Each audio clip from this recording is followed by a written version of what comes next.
शिव महापुराण की कथा कहती है कि जब आप शंकर का भजन करो, शंकर का जब आप स्मरण करो, शंकर का जब मंत्र जाप करो, शंकर का जब नाम जाप करो, तो शंकर की पूजन करने वाला, सेवा करने वाला 3 चीजों पर ध्यान जरूर देना।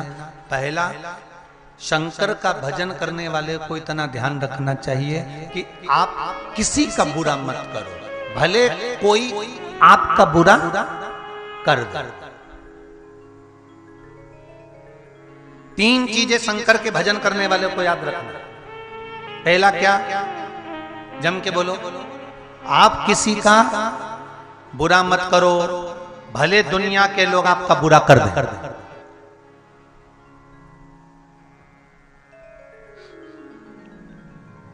एक प्रैक्टिकल करके देखो।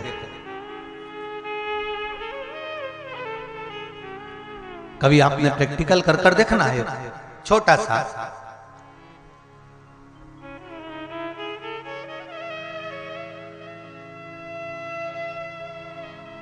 होली के समय पर आप किसी को फूल तोड़कर फेंक कर मारोगे तो वो भी आपको फूल ही फेंक कर मारेगा।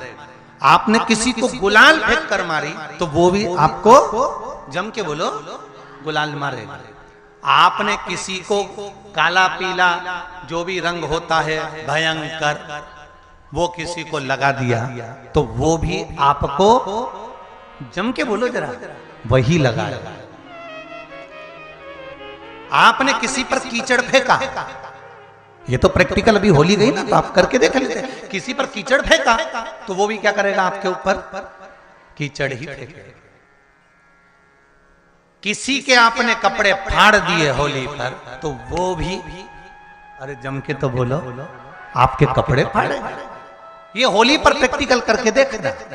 जो आपने दिया है वैसा आपको मिला है। फूल दिया, फूल मिला। रंग दिया, रंग मिला। कलर मिला, कलर दिया तो कलर मिला। कपड़े फाड़े तो कपड़े फाड़े गए। आपने जैसा कीचड़ दिया, कीचड़ मिला। जैसा आपने दिया है वैसा आपको प्राप्त होगा। इसलिए शिव पुराण कहती है कि शंकर के भजन करने वाले को, शंकर के स्मरण करने वाले को, शिव नाम जपने वाले को, शंकर की भक्ति में डूबने वाले को, शंकर का स्मरण करने वाले को कभी किसी का बुरा नहीं करना चाहिए, ना किसी के लिए अपशब्द कहना चाहिए। चाहे दुनिया के लोग कितना भी बुरा कर दें, कितना भी अपशब्द कह दें, कितने भी ताने दे दें, कितना भी बुरा कर दें, उनको करने दो, पर अपने को नहीं। दूसरा, शंकर के भजन करने वाले को चाहिए कि बन सके तो किसी की सहायता। गर्मी के दिन आ रहे हैं, हो सके किसी प्यासे को 1 बूंद पानी पिला दीजिए। गर्मी के दिन आ रहे हैं, हो सकता है किसी के लिए छाया कर दीजिए।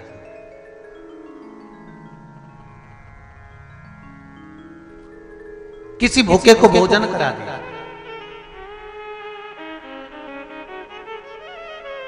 बन सके तो सेवा करा।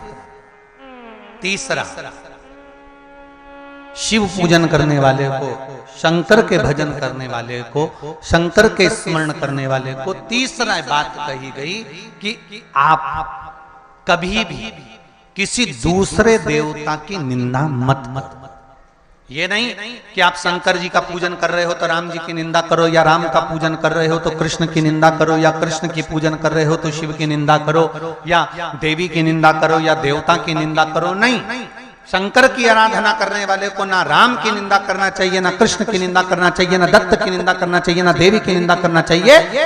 हमारे धर्म के जो देव हैं, 33 कोटि देवता, किसी भी देवता के लिए, शिव पूजन करने वाले को, शंकर की आराधना करने वाले को, भगवान का भजन करने वाले को कभी निंदा नहीं करना चाहिए। बन सके तो उसका अच्छा बोलिए।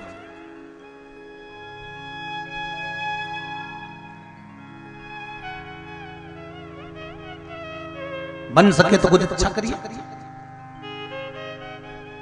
एक कथा आती है, 2 ब्राह्मण एक ही गांव में रहते थे। एक गरीब था, एक अमीर। एक के पास में धन नहीं है,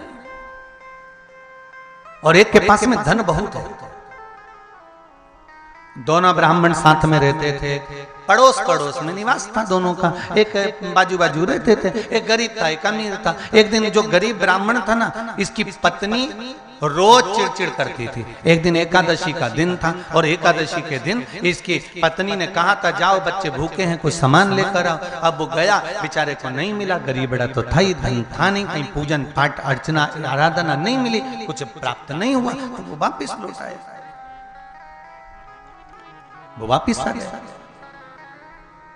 अब पत्नी ने कहा कुछ लाए हो? पति बोला कुछ मिला नहीं। कहां से लाता, आज एकादशी का दिन है, सबकी एकादशी का व्रत है, किसी ने कोई दान दिया ही नहीं। ओ अब तो पत्नी ने जो गरजना चालू करा, होगी कहीं की जगदम्बा। अब जो गरजना चालू करा तो बेचारा ब्राह्मण मन में सोचा इससे तो मर जाऊं तो अच्छा है, काहे की जिंदगी मेरी, इससे तो अपने प्राणों को त्याग दूं तो अच्छा। और ब्राह्मण निकल गया जंगल की ओर, और आज सोच कर गया था लौट कर नहीं आऊंगा, अपने प्राणों को त्याग दिया। शिव महापुराण की कथा बहुत सुंदर बात कहती है, कितना भी क्रोध आए, कितना भी गुस्सा आए, कितना भी झगड़ा हो जाए, कितना भी किसी से क्लेश हो जाए, 10 रोटी ज्यादा खाओ पर मरने का प्लान कभी मत बनाओ। कितना भी झगड़ा हो, कितना भी घाटा लग जाए, कितना भी क्रोध आ जाए, चाहे पूरी की पूरी कंपनी डूब जाए, पर मरने का कभी प्लान मत बनाना, मरने का मत सोचना। धन उसने दिया था, संपदा उसने दी थी, विवाह उसने कराया था। तुम्हारे भाग्य में अगर लड़ने वाला ऐसा मिला है, झगड़ने वाली ऐसी मिली है, तो टेंशन लेने की जरूरत नहीं है। उसने निभाने के लिए दिया है ना, तो झगड़ो लड़ो, जो कुछ करना है करो, पर मरने का प्लान कभी मत बनाओ कि मैं मर जाऊंगा और मैं तो चले जाऊं, मैं डूब के मर जाऊं। क्या मतलब मरने से, क्या मतलब है मरने से? तुम तो जिंदा रहो, उनकी छाती पे मूंग डलो, क्यों मरे?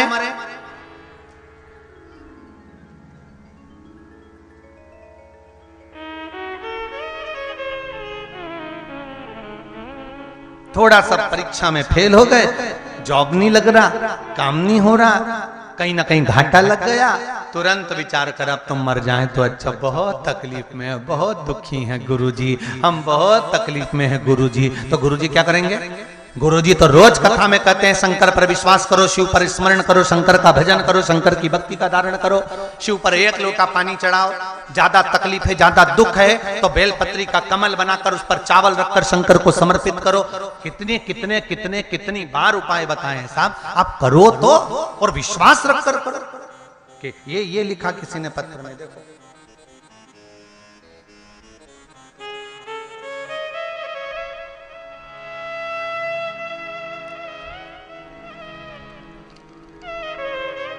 जयंत कुमार सिन्हा, रिसाली, भिलाई, छत्तीसगढ़ से आए।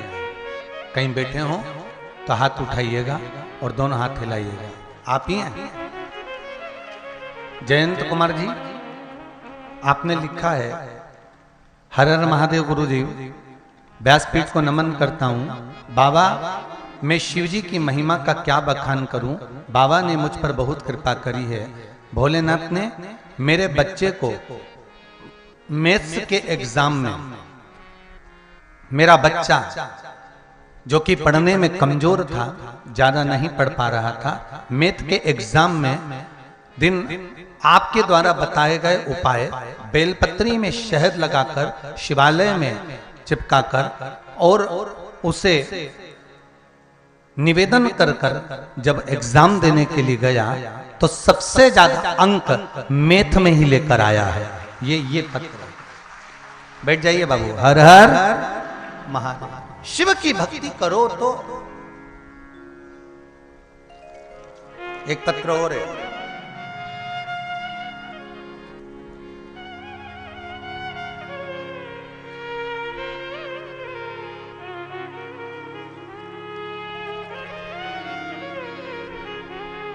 लीना श्रीवास्तव, PCS सनमा गांव। वो राइटिंग थोड़ी सी भारी है।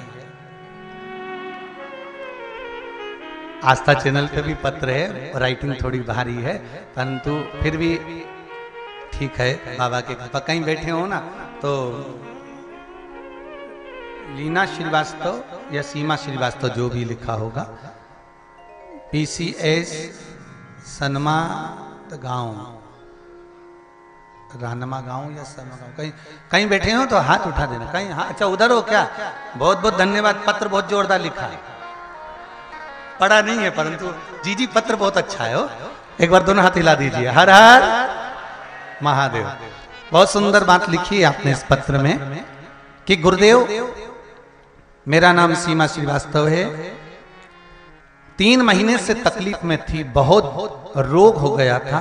सारी, मैं रोग का नाम नहीं लूंगा, दवाइयां कर चुकी थी, दवाइयां तक नहीं लग रही थी, बहुत ज्यादा कष्ट में हो गई थी। आपने 7 बेर शंकर जी को चढ़ाने का एक उपाय बताया था, यही करा था ना दीदी? 7 बेर शिव जी को चढ़ाने का एक उपाय बताया था। मैंने वो उपाय करा और करने के बाद जो जैसा आपने कहा था वैसा की वैसे ही किया। मुझे 5 दिन के अंदर अंतर आ गया। अब मैं ठीक हूं और कथा में आकर बैठी हूं। ये शिव कृपा। बैठो बहन, बैठो। श्री शिवाय नमस्तुभ्यं। बाबा ने मेरी सुन ली और मैं कथा में आकर बैठ गई। ये शिव इस समय अब करो ही ना। सारे दुनिया के लोगों को एक आदत पड़ गई है, मालूम कौन सी? कि कुआं कोई खोद दे, पानी हम पी लें, सारा काम गुरुजी कर दें और लाभ हमको मिल जाए। पर शिव महापुराण थोड़ी सी उल्टी चलती है। और लोग कहेंगे तुमसे, तुम चिंता मत करो, हम बैठे हैं, हम सब कर देंगे, तुम तो जाओ आराम से चादर तान के सो। पर शिव महापुराण की कथा कहती है, जो उपाय शिव महापुराण में जैसे शंकर के भजन, शिव का स्मरण, शंकर की भक्ति, शंकर का जैसा जैसा उपाय स्मरण कहा गया है, वैसा यदि करोगे तो यह पक्का है कि शंकर आपके लिए सारे रास्ते खोल देंगे, सारे मार्ग। वो कृपा जरूर है।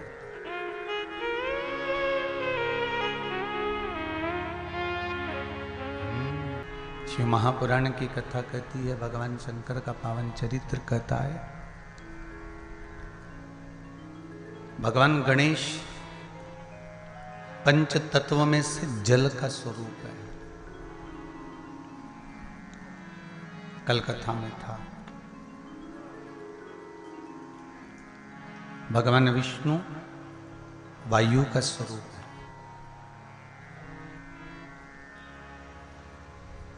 और तीसरे नंबर पर भगवान शंकर को पृथ्वी का स्वरूप बताया गया है। काय का स्वरूप है? जम के बोलो। पृथ्वी का।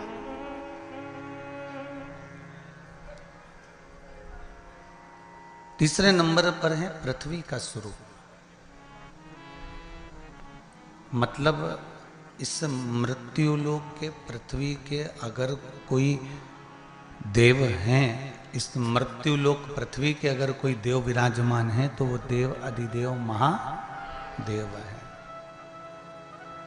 सारे देवता अपने अपने धाम में विराजमान है महाराज, सब अपने अपने धाम में रहते हैं। पर मृत्यु लोक में अगर कोई निवास करता है, पृथ्वी पर अगर कोई निवास करता है तो वो देव अधिदेव महादेव निवास करते हैं, भगवान शंकर निवास करते हैं।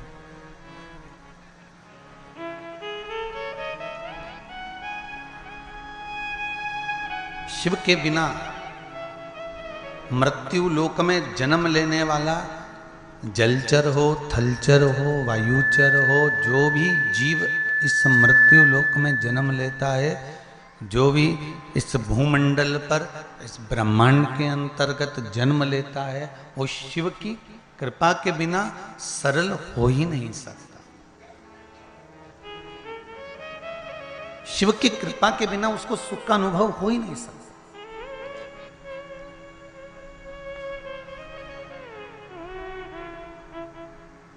यदि आप एक लोटा जल भगवान शंकर को समर्पित कर रहे हो, एक चावल का दाना या एक पुष्प या एक बेलपत्र शंकर जी को चढ़ा रहे हो, शिव जी को समर्पित कर रहे हो, शिव को दे रहे हो, तो उसका लाभ आपको कब मिल रहा है, कैसे प्राप्त हो रहा है, ये आप भी नहीं समझ पाएंगे। पर एक लोटा जल यदि आपने शिव जी को दिया है, एक लोटा पानी यदि आपने शंकर भगवान को चढ़ाया है, एक चावल का दाना या एक पुष्प शिव को समर्पित किया है, यदि एक दाना भी शंकर भगवान को दिया है, तो उसका लाभ, उसका फल आपको मिलेगा जरूर। भले वो थोड़ा देर से मिले या जल्दी मिले, पर मिलेगा जरूर, ये पक्का प्राप्त जरूर होगा,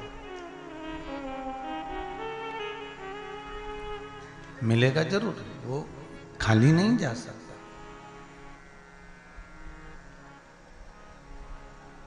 शंभु शरणे पड़ी मांगू घड़ी रे घड़ी, दुख काटो दया करी ने दर्शन।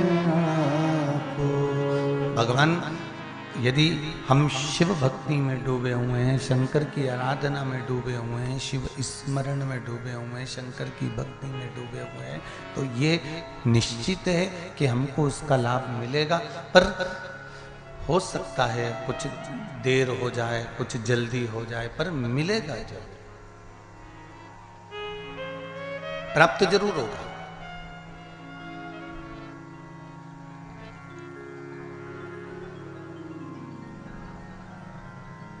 भजन, कीर्तन, स्मरण, संकीर्तन, आपका दान, आपका पुण्य, आपका सत्कर्म का फल कभी खाली नहीं जा सकता। हाँ, जिसने छल करा है, जिसने कपट करा है, जिसने बेईमानी करी है, जिसने प्रपंच करा है, जिसने बुरा कर्म करा है, तो उसको बुरा मिलेगा।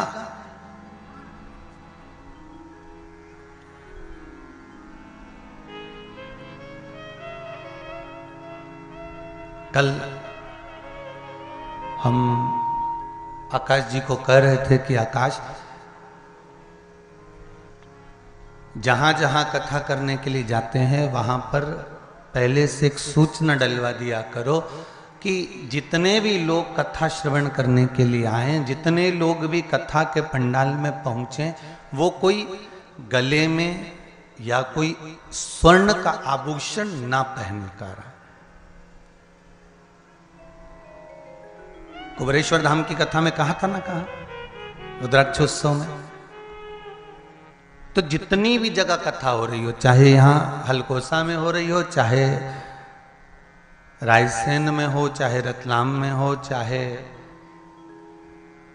आगे आगे जहां भी कथाएं हैं, सबको सूचना दें कि आप निश्चिंत होकर शरीर पर ऐसा कोई स्वर्ण आभूषण पहनकर ना जाए, क्योंकि सबसे प्रबल आभूषण है कि मेरा शंकर आपके कंठ पर आकर बैठ जाए, तो उससे बढ़कर कोई चेन और उससे बढ़कर कोई स्वर्ण का आभूषण नहीं हो सकता।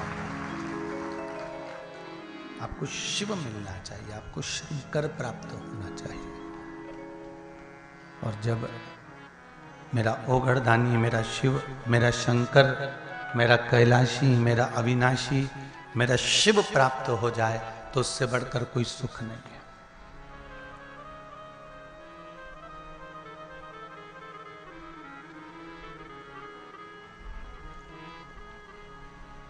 यहां स्वर्णाभूषण किसको दिखाना है आपको? बोलो, जम के बोलो, किसी को दिखाना है यहां पर? नहीं। या तो एक आभूषण है, जिह्वा का आभूषण है भजन, नैनों का आभूषण है दर्शन, श्रवण का आभूषण है कथा सुनना, हाथों का आभूषण है जहां भजन न जाए वहां ताली बजा लेना, सेवा कर लेना, दान कर लेना, पुण्य कर लेना, सत्कर्म कर लेना, और चरणों का आभूषण है कि शिव कथा तक पहुंच जाना, शंकर के दरवाजे तक पहुंच जाना। इससे बढ़कर कोई सुख का अनुभव नहीं हो सकता। अब इससे बड़ा आभूषण और क्या होगा? इससे बड़ा सुख और क्या हो सकता है?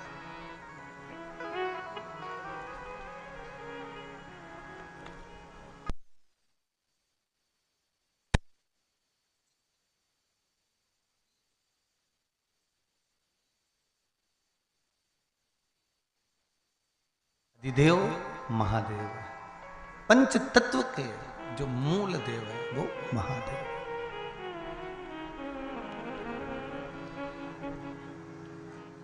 और महाराज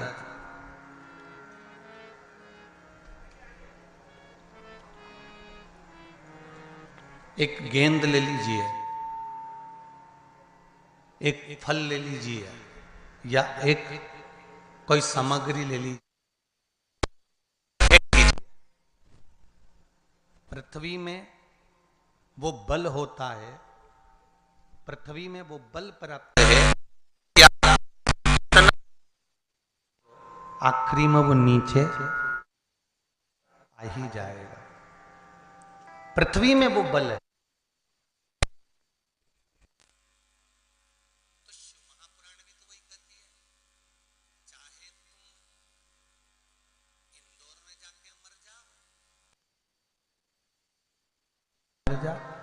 चाहे तुम्हारी मर्जी पड़े रायपुर में मर जाओ, चाहे भिलाई में मर जाओ, चाहे तुम्हारी मर्जी पड़े जहां जाकर मर जाओ, पर शिव में वो बल होता है कि मरने वाला कहीं पर भी मरे पर उसको सजा धजा कर शमशान में लेकर जाया ही जाता है।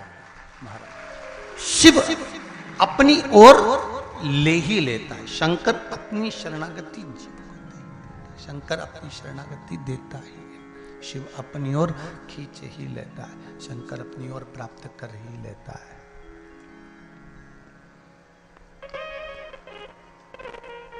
पृथ्वी के देव आदिदेव महादेव है महाराज जी।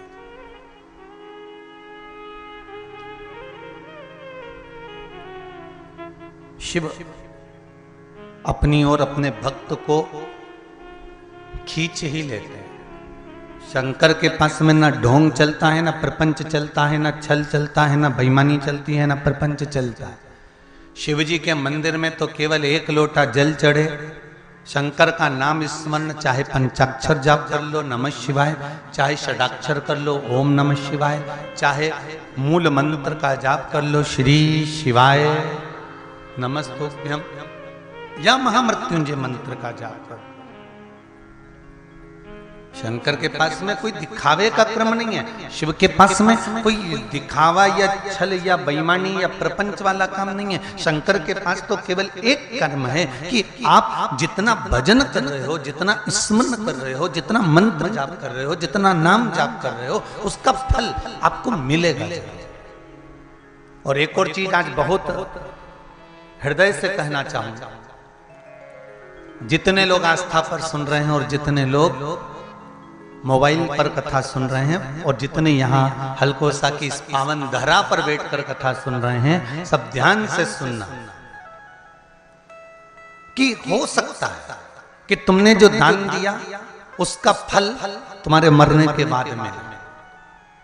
लोग कहते हैं ना कि मरोगे तब तुम्हें प्राप्त होगा, तुम्हें अन्न दान दोगे तो ऊपर अन्न खाने को मिलेगा, वस्त्र दान करोगे तो ऊपर वस्त्र पहनने को मिलेगा, स्वर्ण दान करोगे तो ऊपर स्वर्ण मिलेगा। ऐसा दुनिया शास्त्रों में लिखा है तो लोग कहते हैं कि ऐसा मिलेगा। पर शिव महापुराण में, स्कंद पुराण में, लिंग पुराण में, नर्मदा पुराण में, ब्रह्मवृत्ता पुराण में, अग्नि पुराण में, देवी भागवत में, विष्णु पुराण में, महाराज गणेश पुराण में श्री वेदव्यास जी वर्णन करते हैं कि शंकर का किया गया भजन, शंकर को किया गया दान, शंकर का लिया गया नाम, शंकर का किया गया स्मरण वहां मिले कि नहीं मिले, पर इस जन्म में ही, जन्म के अंतर्गत ही प्राप्त हो जाए।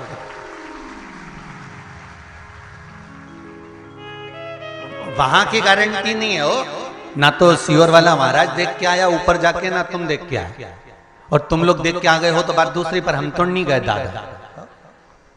ना हम गए ना आप गए कि ऊपर यहाँ से जाने के बाद कपड़े पहनने को मिल रहे कि नहीं मिल रहे, भोजन खाने को मिल रहा है कि नहीं मिल रहा, अन्न भाग प्राप्त हो रहा है कि नहीं हो रहा। ये तो हमारे शास्त्र कहते हैं, ये तो हमारी गरुड़ पुराण कहती है, हमारे पुराण हमारे शास्त्र वर्णन करते हैं कि यहाँ जो करा है तुम्हें वहां प्राप्त होगा। पर शिव महापुराण की कथा कहती है, स्कंद पुराण की कथा कहती है, लिंग पुराण की कथा कहती है, नर्मदा पुराण की कथा कहती है, गणेश पुराण की कथा कहती है, विष्णु पुराण की कथा कहती है कि ये कथा यहाँ वेदव्यास जी कह रहे हैं कि वहां मिलेगा, प्राप्त होगा।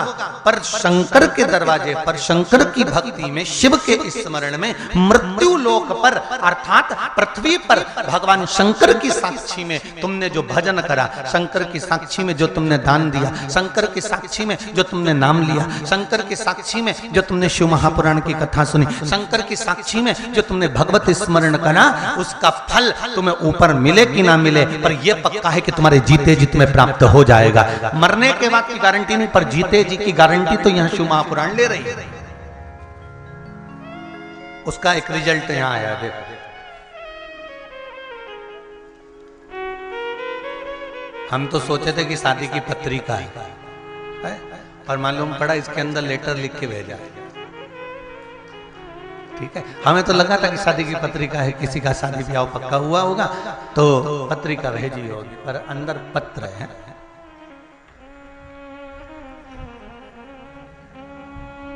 इस पत्र में सबसे पहले एक लाइन लिखी है, बड़ी सुंदर लाइन है वो। किसने लिखा है पत्र?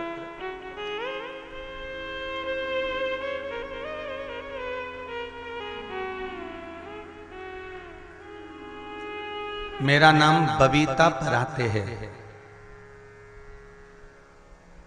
नागपुर महाराष्ट्र से आई हूं। कहीं बैठी हैं? कहीं बैठी हो तो जरा हाथ हिलाइएगा। आप ही हैं? दोनों हाथ हिला दो जरा पीछे। हाँ, दोनों हाथ ऐसे कर दो, ऐसे हिलाओ। हाँ, दिख गए, दिख गए, ठीक है। हर हर महादेव, श्री शिवाय नमस्तुभ्यम। इस पत्र में लिखा है, तेरे दर पे आके मुझे क्या मिला है, ये मैं जानती हूं या तू जानता है। मेरा नाम बबीता पराते है, अपने परिवार के साथ नागपुर महाराष्ट्र से अपनी गाड़ी के द्वारा शिव की कृपा से जो प्राप्त हुई है उससे मैं कथा सुनने के लिए आई हूं। 7 नवंबर 2021 को अन्नकूट महोत्सव की कथा सुनने भी अपने परिवार के साथ कुबेरेश्वर धाम पर पहुंची थी। अपने बेटे का कॉलेज की तरफ से कहीं जॉब के लिए नहीं आया था। बड़ी दुखी हो गई थी, बड़ी कष्ट था। सोचकर फिर घर जाकर मैंने 5 सोमवार पशुपतिनाथ के व्रत पूर्ण किए और 5 फरवरी 2021 को बसंत पंचमी के दिन बेटे का जॉब लग गया है, ये बाबा को निवेदन करने के लिए ये पत्र। बैठ जाओ बहन। हर हर महादेव, शिव कृपा ऐसी ही बनी रहे। और भी बहुत सी चीजें इसने लिखी है।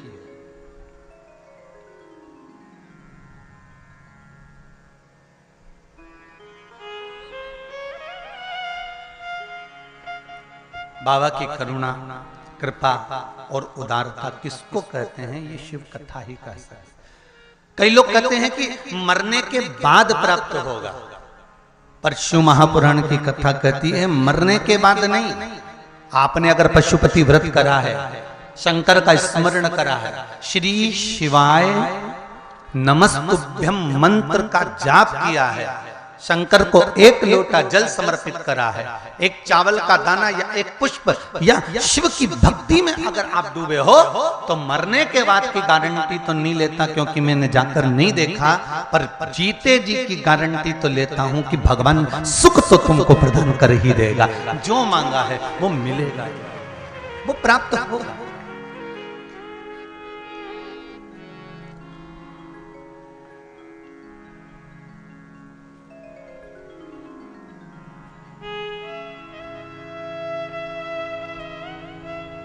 भोलेनाथ दया करना,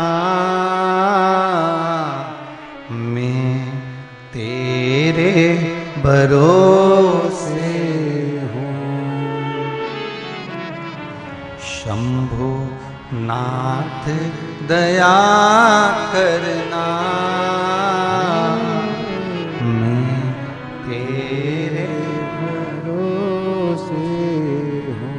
बात और कहूं, यहाँ जितने लोग कथा सुनने के लिए बैठे हो, जितने आस्था चैनल पर कथा सुन रहे हो, जितने फेसबुक यूट्यूब पर कथा सुन रहे हो, कथा नहीं आती है आपका चेहरा उतर जाता है, कथा नहीं मिलती है आपका मुख उतर जाता है, दिन भर टाइम पास नहीं होता, दिन भर समय मालूम ही नहीं कहां चले गया, हम कथा क्यों नहीं मिली, मतलब शरीर नहीं, आपकी ये इंद्रियां भगवान शंकर की कथा को खोजती है।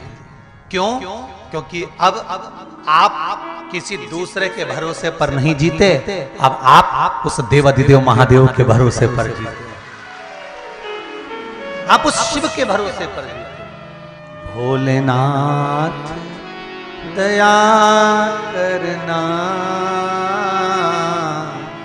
मैं तेरे भरोसे हूँ,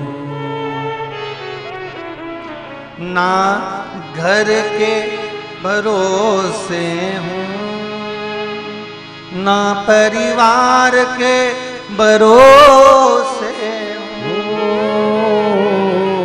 ना घर के सब भरोसे हूँ, ना परिवार के भरोसे हूँ।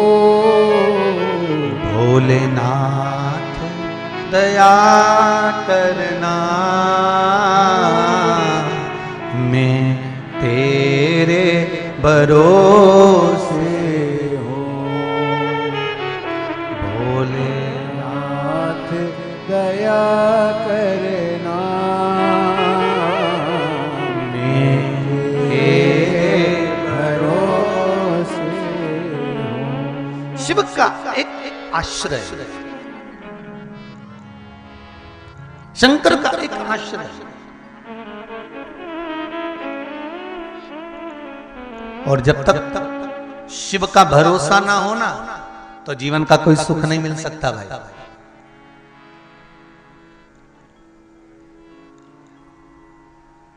कहना चाहूंगा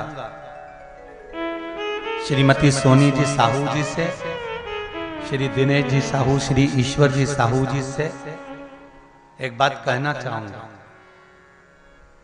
शहर होए ना, अगर मान लो शहर हो, तो ये सारी व्यवस्थाएं जुटाने में समय नहीं लगता, पर एक गांव के अंदर गांव, गांव के अंदर गांव, गांव के अंदर गांव, गांव के अंदर गांव, और उसमें इतनी व्यवस्था कर देना, ये कहीं शंकर की ही कृपा हो सकती है, ये शिव की ही कृपा हो सकती है। और कोई इतना बड़ा, बहुत धनी या बहुत बड़ा गांव नहीं है ऐसा। मैं तो आस्था चैनल वालों से भी कहूंगा, अभी तो आप लोग जाके खैर गांव की शूटिंग नहीं कर सकते, पर कल जब कथा चले तो जरा गांव की भी शूटिंग कर कर दिखाना कि यहाँ कबेलू के टीन के और घास के मकान हैं, कबेलू के टीन के और घास के मकान हैं, पेड़ों के नीचे लोग खटिया पर सोते हैं, और ये कथा बहुत करोड़पति और अरबपति नहीं करवा रहा, एक किसान साधारण सा व्यापारी व्यक्ति करा रहा है। ये कोई साधारण सा,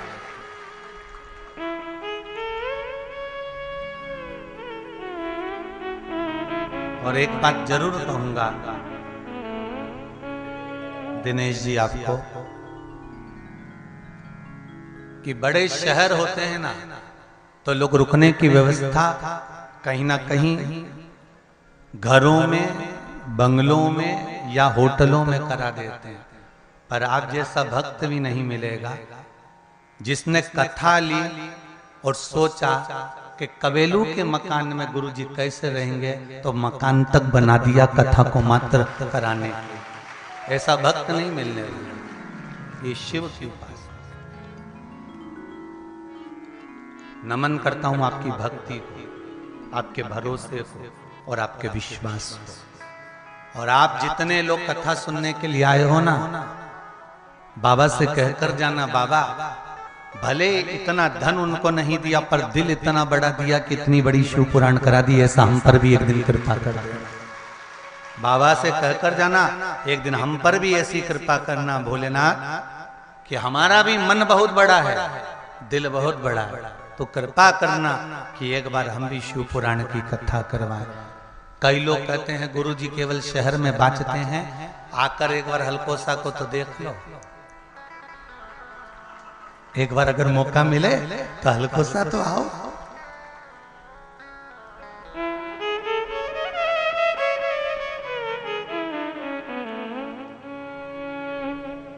पूरा आदिवासी क्षेत्र है,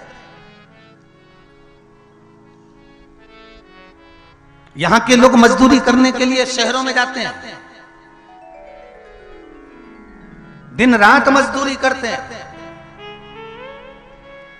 तब 2 रोटी के लिए रुपया लेकर आते हैं, गुजारा करते हैं।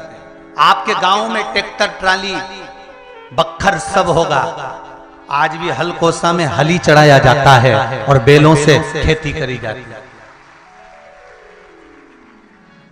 अब इतना समर्पण, इतना प्रेम, इतनी वात्सल्यता, इतनी करुणता, इतना आनंद, तो आज सिद्ध कर दिया इस साहू परिवार ने कि कथा धन से नहीं दिल से होती है। ये सिद्ध कर दिया। कथा धन से नहीं, हृदय होना चाहिए, दिल होना चाहिए।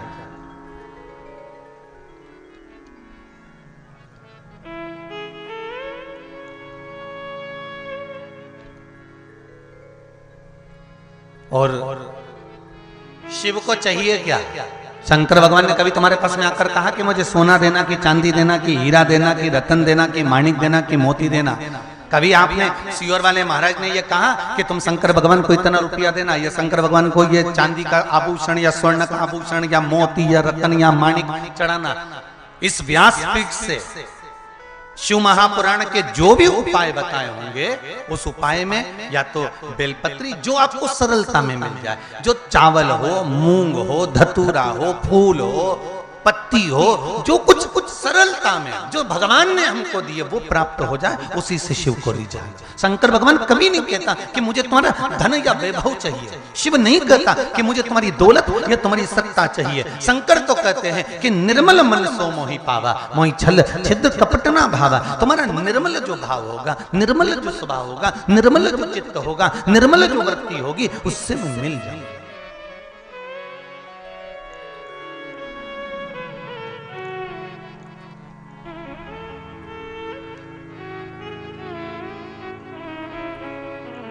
आज सिद्ध कर दिया छत्तीसगढ़िया सबले बढ़िया। और आज तो तुम लोग इतने आ गए कि कल का टेंशन चालू हो गया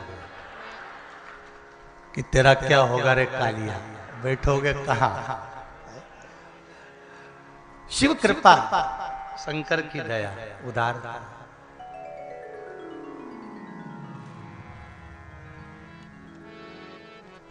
महाराज भोलेनाथ दया करना, मैं तेरे भरोसे हूँ, मैं उसके भरोसे और शिव के भरोसे। शंकर मेरा शिव पृथ्वी तत्व है। पंच तत्व में, पंच देवों में, पंचायत में अगर कोई है तो पंचायत में शंकर को पृथ्वी तत्व कहा गया है। शिव पंचायत के मूल है।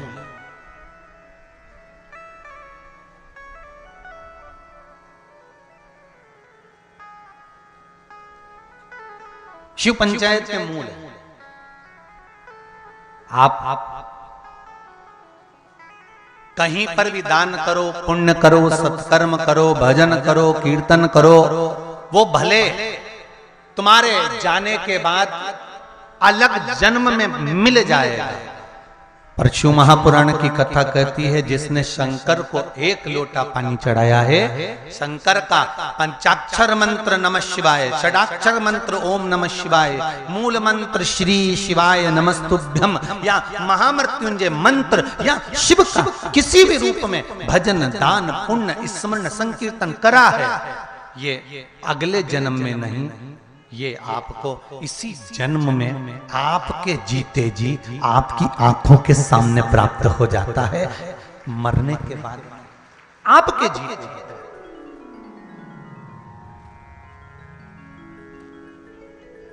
मत बुरे कर्म कर वरना पछताएगा, भगवान की आंखों से तू बच नहीं पाएगा, तू बच नहीं पाएगा।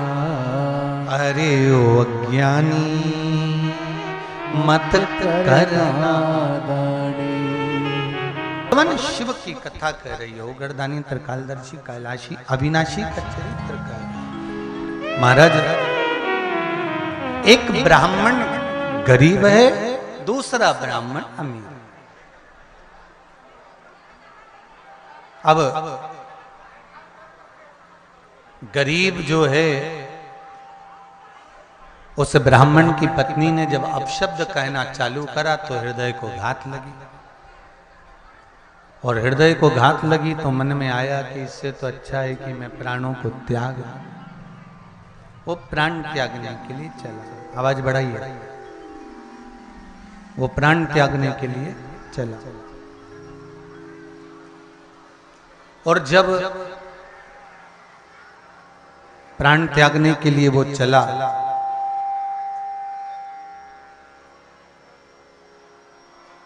गया जंगल में, और जंगल में जाकर एक घने जंगल में एक गुफा के पास पहुंच गया, और उसने विचार करा कि अब मुझे कहीं नहीं जाना, अब मुझे मरना है, प्राणों को त्यागना है, प्राणों को त्यागना है, अब अपने प्राणों को छोड़ना है। अब इस शरीर का कोई मूल तत्व नहीं है, इस शरीर का मूल तत्व नहीं है कुछ भी। अब इस शरीर को रखना नहीं, छोड़ देना है अब इस शरीर। और जब विचार कर लिया कि शरीर को छोड़ना ही है, जैसे ही पहुंचा गुफा के पास में, गुफा के अंदर एक शेर सोया हुआ था।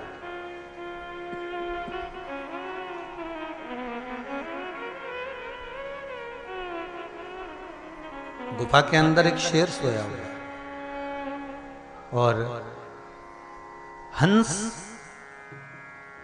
जंगल के राजा शेर का पहरा दे रहा था।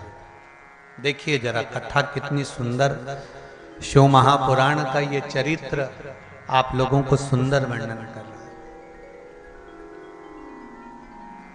अंदर शेर है, बाहर हंस पहरेदारी कर रहा है, और हंस ने देखा कि पंडित जी आए हैं, ब्राह्मण देवता है।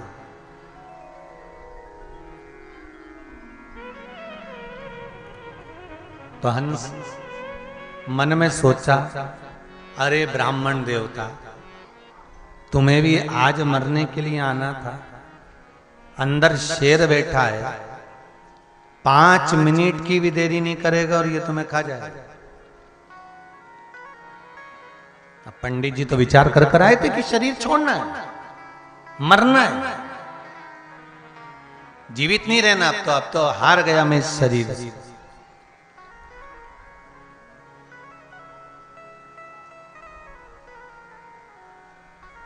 हंस है।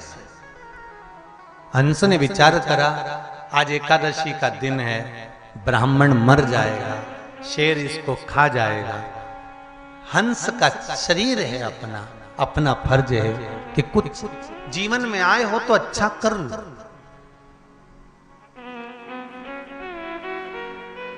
जितने भी वृक्ष पृथ्वी पर लगते हैं, भगवान सारे वृक्ष को बीज उत्पन्न करने की कला देते हैं।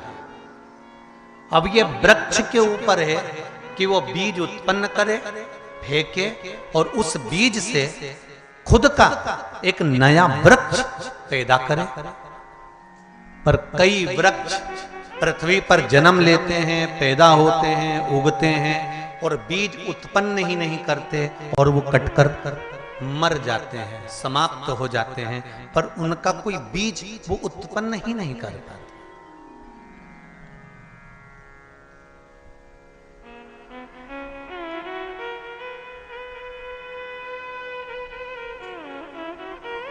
हम खुद की कोई कला को प्रकट ही नहीं कर पाते।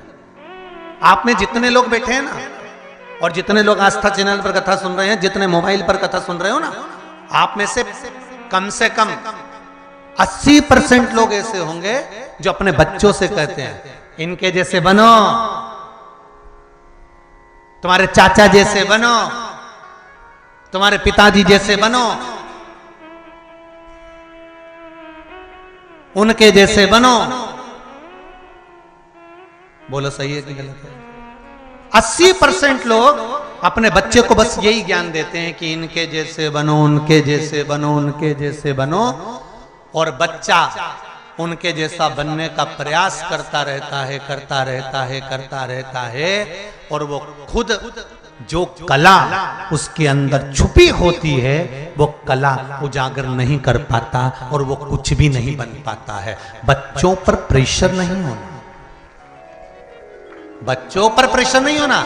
बच्चों को तो ये कहो कि अपने भीतर परमात्मा ने अगर हमको जन्म दिया है, मृत्यु लोक में हम पैदा हुए हैं, इस सनातन धर्म के अंदर हम पैदा हुए हैं, और अगर हम भारत की भूमि पर पैदा हुए हैं तो ऐसा कोई बच्चा पृथ्वी पर, ऐसा कोई बेटा और ऐसी कोई बेटी संसार में, ऐसा कोई मनुष्य पैदा नहीं हुआ जिसको भगवान ने कला देकर पैदा नहीं करा, कुछ ना कुछ हुनर देकर पैदा करा है। आप में क्या हुनर है उसको आपको प्रकट करना है और संसार तक पहुंचाना है। आपके हुनर को आप पैदा करें।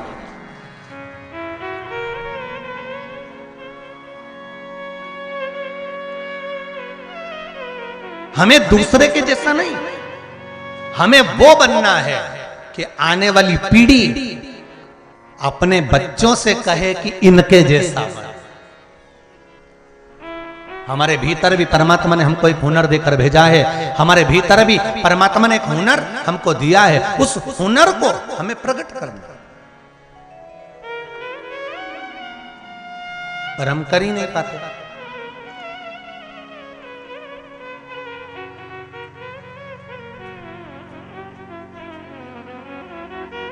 सास बहू से कहती है हमारी सास ऐसी थी,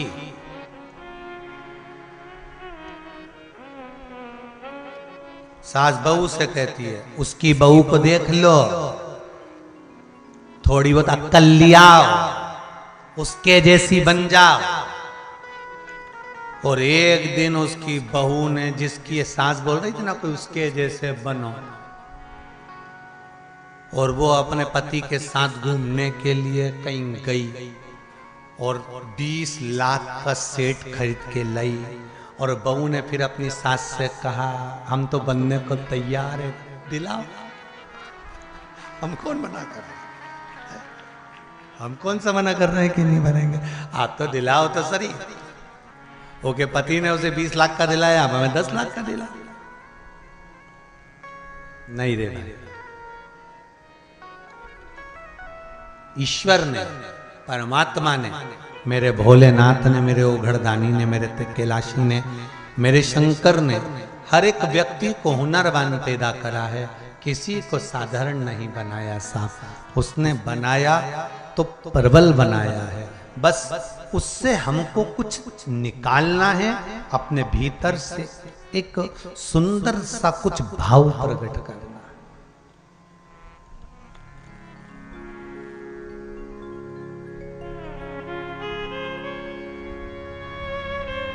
अच्छा करने का प्रयास तो करो। हंस ने विचार करा ये एकादशी के दिन मर जाएगा, मैं हंस हूं, क्यों ना अच्छा काम कर दूं। मरने का तो सही, पर बचाने का प्रयास तो हम कर सकते हैं।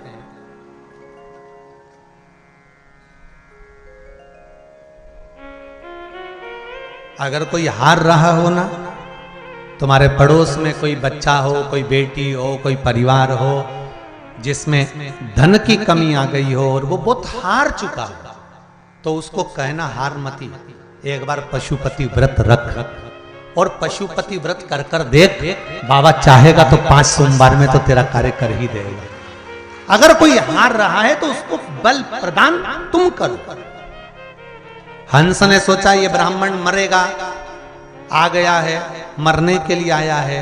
इतने में हंस ने तुरंत उसी समय पर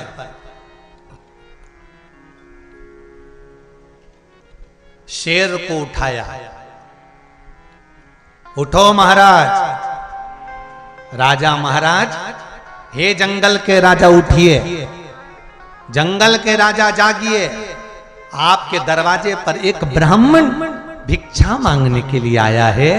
आज एकादशी का दिन है, जंगल के राजा उस ब्राह्मण को कुछ दान दे दीजिए।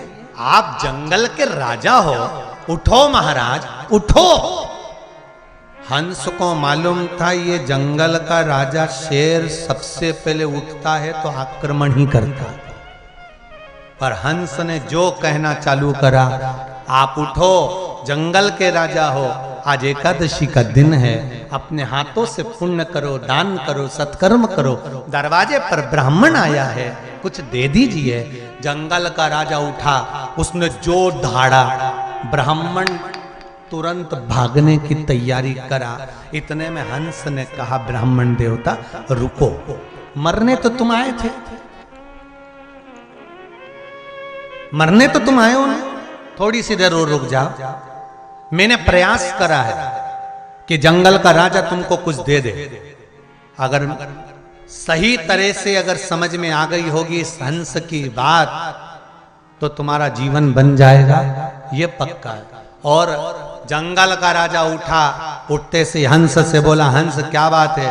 हंस कहते हैं दरवाजे पर ब्राह्मण खड़ा है, आप राजा हो, आज एकादशी का दिन है, कुछ दान दे दीजिए। इतनी सी बात। जंगल का राजा अंदर गया कि आज मैंने अपना राज तत्व का ज्ञान आया। हंस को मालूम तो पड़ा कि मैं राजा हूं, तो जितने भी लोगों को उस शेर ने खाया था, उनके जो आभूषण पड़े थे सब उठाकर ब्राह्मण को दे दिए और ब्राह्मण से कहा, ये लो एकादशी का दान, ये लो एकादशी का दान। शेर अंदर गया, हंस पंडित जी के पास गया। हंस ने ब्राह्मण से कहा, बुद्धि बदले उससे पहले खसक ले। इसका क्या भरोसा है, ये कब पलट जाए।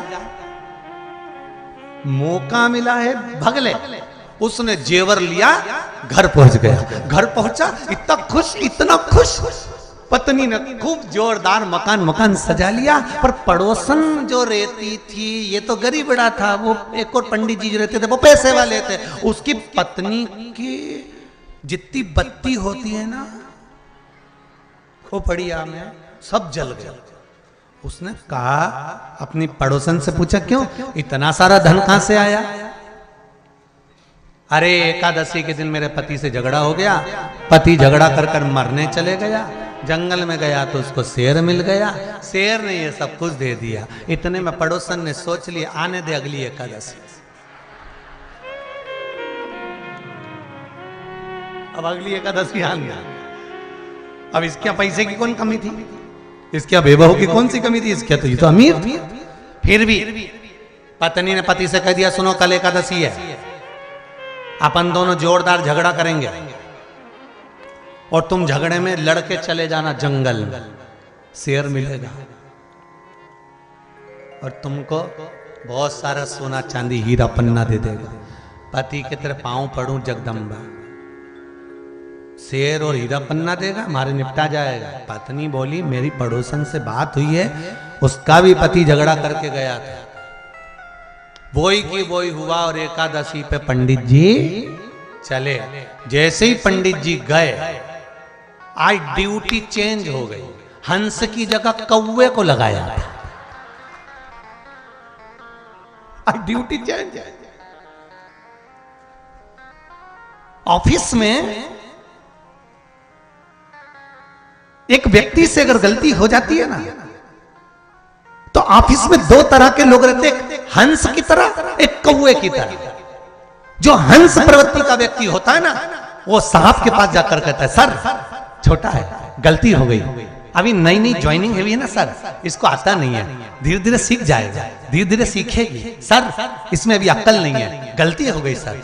जो हंस प्रवृत्ति का होगा ना, उसकी गलती को छुपाएगा, उसको उजागर नहीं करेगा, उसको दबाएगा और ऑफिसर को समझाएगा गलती हो गई, आगे से ऐसा नहीं होगा सर, ऐसा अब नहीं करेगी, अब नहीं करेगा, उसको समझाएगा।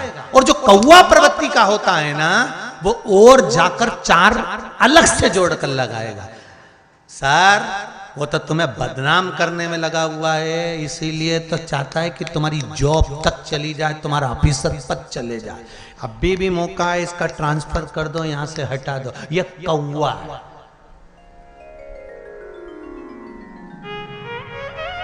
ये कौवा। आज ड्यूटी चेंज। आज दरवाजे पर राजा शेर के दरवाजे पर हंस द्वारपाली नहीं कर रहा है, आज कौन कर रहा है? जम के बोलो जरा, कौवा कर रहा है। और जैसे ही कौवा द्वारपाली कर रहा था और पंडित जी आए और कौवा खुश हो गया, अब तो निपटा। कितनी खुशी की बात है। ये मरेगा, शेर खाएगा, इसके थोड़े से मांस के टुकड़े मिलेंगे, मैं नोच नोच के खाऊंगा। कौवे ने अपना फायदा देखा और कौवे ने सोचा शेर तो सो रहा है, इसको उठाना पड़ेगा। कौवे ने शेर को उठाना चालू करा, काऊ काऊ करना चालू करा, शेर नहीं उठा। पंडित जी और आगे बढ़े, कौवे ने और तेज चिल्लाया, शेर को उठाने का प्रयास करा, शेर उठा। शेर ने जैसी धाड़ लगाई, पंडित जी घबराए, मरे। शेर आया बाहर, कौवे को देखा, कौवे से पूछा क्यों रे, क्या बात है, इतना क्यों चिल्ला रहा है? कौवा कहता है बाहर पंडित जी आए हैं, ताजा ताजा मांस है, ब्राह्मण देवता बड़े चकाचक है, निपटा जाओ। शेर ने मन में सोचा, पिछली एकादशी पर ड्यूटी हंस की थी और उसने मेरे हाथों से दान करवा दिया था, आज ये कौवे की ड्यूटी लगी है, ये मुझसे पाप कराना चाहता है, क्यों ना एक मौका पंडित जी को फिर दे दूं और कह दूं चले जाए यहां से। पिछले बार का पुण्य हंस के द्वारा जो ज्ञान दिया गया था, वो ज्ञान प्रकट हो गया और शेर ने जाकर पंडित जी से कहा, ब्राह्मण देवता मैं आपको खा जाऊंगा, निवेदन है आप यहां से चले जाओ। और पंडित जी दौड़कर चले गए।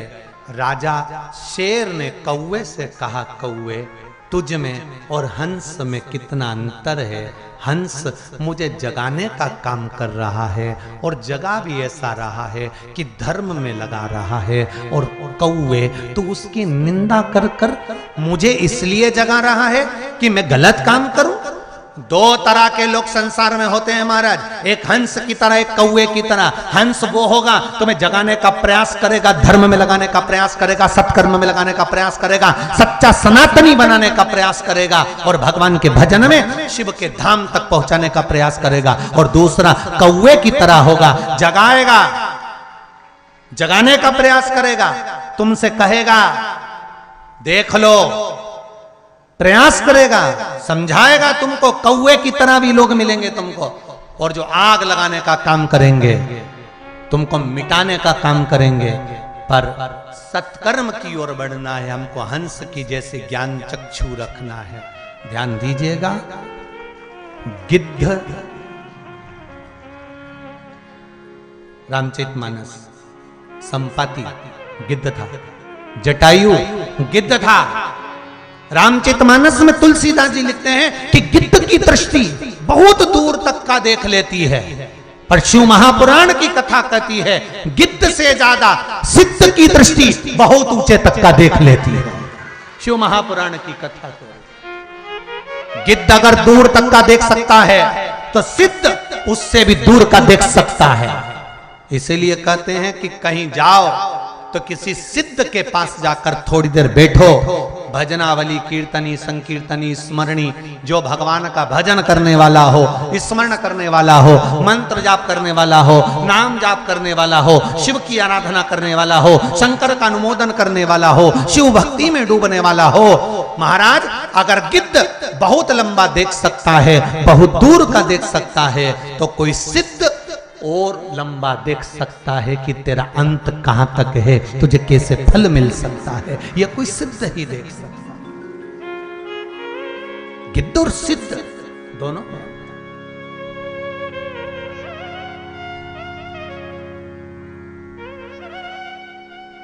देखेगा, आपके जीवन की श्रेष्ठता को देखेगा।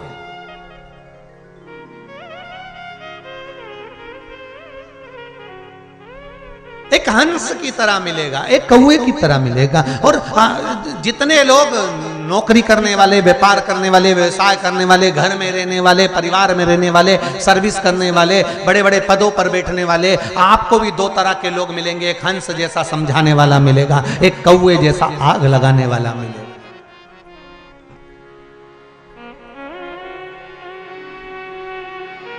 दो तरह का। पर भोलेनाथ दया करना, मैं तेरे भरोसे हूँ। सिद्धता का भाव यही रहता है कि हम शिव के भरोसे।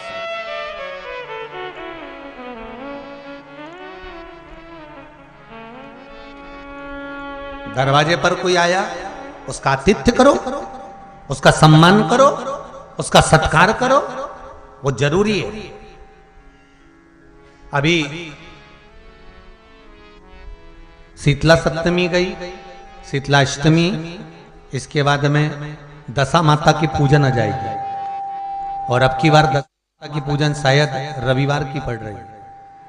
और रविवार की पड़ रही है तो कई लोग विचार में पड़े होंगे कि पीपल के वृक्ष के नीचे रविवार को जाएं कि नहीं जाएं, पीपल के वृक्ष के नीचे दशा माता का पूजन करें कि नहीं करें, रविवार को पड़ रही है, करें ना करें। पहले भी कहा है आपको, आज फिर कहते हैं, आप पीपल के पेड़ की पूजन करने नहीं जा रहे, रविवार के दिन आप दशा माता का पूजन करने जा रहे हो। अब वो दशा माता अगर पीपल के वृक्ष के नीचे बैठी है तो आप पूजन कर सकते हो, उसमें कोई दोष नहीं होगा, उसमें कोई दोष नहीं हो सकता। आप दशा माता की पूजन करने जा, अब वो दशा माता भले वो पीपल के पेड़ के नीचे बैठी हो, चाहे बड़ के पेड़ के नीचे बैठी हो, आप पीपल की पूजन करने नहीं जा रहे। हाँ, पीपल के वृक्ष के नीचे अगर दशा माता बैठी और पीपल के नीचे बैठी है तो आप पीपल की पूजन, पीपल की जड़ की पूजन भी कर रहे हो, तो दशा माता के भाव से करें। आप ये ना सोच कर करें कि हम पीपल की पूजन कर रहे हैं, रविवार के दिन कर नहीं सकते। हमने सुना है रविवार को पीपल को छूना नहीं चाहिए, प्रणाम नहीं करना चाहिए, पूजन नहीं करना चाहिए, पर आप पीपल की नहीं कर रहे हो, आप दशा माता की कर रहे हो। इसलिए रविवार को कर सकते हो आप दशा माता। करो आप सेवा, शिव आराधना कर रही। महाराज भगवान शंकर पृथ्वी का स्वरूप है, पृथ्वी का तत्व है। फिर अगला जो वर्णन आया पंच तत्व में, मां दुर्गा अग्नि का स्वरूप है। महाराज शरीर में एक तत्व अग्नि भी हमारे भीतर होता है, तुरंत उपज जाता है, तुरंत प्रकट हो जाता है, तुरंत। दुर्गा दुर्गा नाम पार्वती जी का कब पड़ा था? जब दुर्गमासुर को मारा था। रूरू नाम का एक दैत्य था, असुर, और रूरू नाम का ये दैत्य, रूरू नाम का ये असुर, जिसने चारों तरफ अपना वर्चस्व जमा रखा था।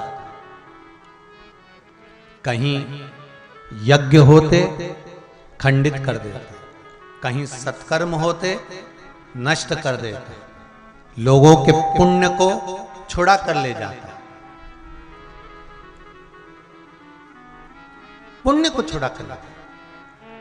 एक बात और ध्यान रखिएगा, आप लोग शिव पंचायत, शिव महापुराण की कथा सुन रहे हो। जब किसी विशेष परिस्थिति में फंस जाओ, जब आपको लगे कि ऐसी विषम परिस्थिति में हम फंसे हुए हैं, भगवान कोई रास्ता निकालिए, तो एक काम करना, 5 बेलपत्र लेना,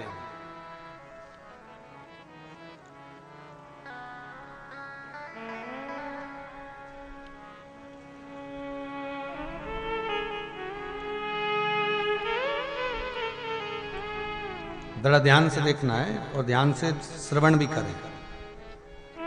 अगर कोई विषम परिस्थिति में फंसे हो, निर्णय नहीं मिल रहा, मंजिल तक नहीं पहुंच पा रहा, और ऐसा लग रहा है कि हमारा यह कार्य होना चाहिए, पर किस निर्णय पर जाऊं? ये वाली जॉब करूं, ये वाली जॉब करूं, ये वाला मकान खरीदूं, ये वाला खरीदूं, बेटी को पढ़ने भेजूं ना भेजूं, बेटे को वहां भेजूं ना भेजूं, बेटे का संबंध यहां करूं ना करूं, बेटी का संबंध वहां करूं यहां करूं। जब कहीं विषम परिस्थिति में फंस जाओ, कोई निर्णय नहीं निकल रहा हो, कोई निर्णय तक आप नहीं पहुंच पा रहे हो, तो 5 बेलपत्री, और 5 बेलपत्री की जो नीचे की जो डूंठ होती है, यहाँ का जो भाग होता है, जो डंडी होती है, इस डंडी पर इत्र लगाओ। 5 डंडी पर, जितने भी 5 बेलपत्री की 5 डंडी पर इत्र लगाकर एक एक बेलपत्र बेलपत्री के वृक्ष के नीचे भगवान शंकर की पंचायत का नाम लेकर, गणेश, विष्णु, शिव, दुर्गा, सूर्य, इनका स्मरण कर कर अपना हाथ उस बेलपत्र पर रखकर भगवान से प्रार्थना करो कि अब मेरा निर्णय आपको सौंप दिया गया है, आपको जो निर्णय करना है 24 घंटे के अंदर मेरे हृदय से वो निर्णय आप करा देना और सत्मार्ग पर पहुंचा देना। निर्णय पक्का। जब कोई परिवार में निर्णय नहीं हो पा रहा हो, कोई विषम परिस्थिति में फंस गए हो, निर्णय होना जरूरी है, शिव की पंचायत में दे दो। एक बात बहुत सुंदर है शिव पंचायत का,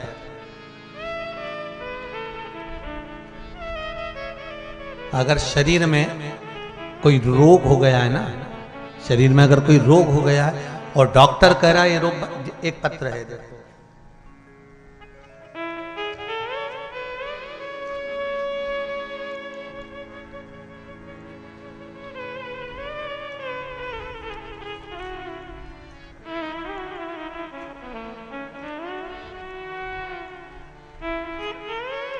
कोई सतीश कुमार जी शर्मा, सुसनेर, जिला आगर, मालवा, मध्य प्रदेश से यहां पहुंचे हैं। भैया हम मध्य प्रदेश के ही हैं, वहीं तो कथा करिए। कौन आए हैं? हाथ उठाओ जरा, खड़े हो जाइए। आप ही हैं? दोनों हाथ उठाकर एक बार हर हर महादेव कर दीजिए। हर हर महादेव। आपने पत्र में लिखा है भैया जी, गुरुदेव एक महा चमत्कार मेरे हुआ, उसको मैं किन शब्दों में वर्णन करूं, कुछ समझ में नहीं आता। गुरुदेव मेरे दाहिने पैर की पिड़ली में एक सफेद दाग हो गया था, उससे मैं बहुत चिंतित हो गया था। सारे डॉक्टरों का इलाज करवा रहा था। गुरुदेव वो बढ़ रहा था, घट नहीं रहा था। गुरुदेव आपने एक सोमवार को जल चढ़ाने का उपाय बताया था, सूर्य भक्ति का।